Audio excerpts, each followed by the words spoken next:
Good morning বন্ধুরা, কেমন আছো? এখন বাজে সকাল 9টা। তো দেখো, আজকে একটু অন্যরকম রান্না করব। বড়ি দিয়ে করব তেলাপিয়া মাছের ঝোল।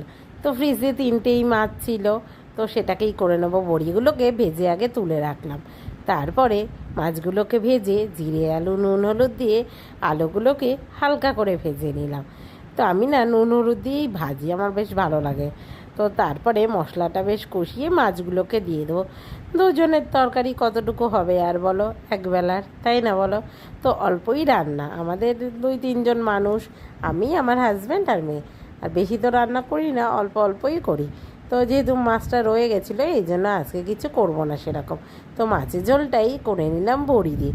আমার কিন্তু বড়ি খেতে বেশ লাগে, তোমাদের কেমন লাগে অবশ্যই জানিও।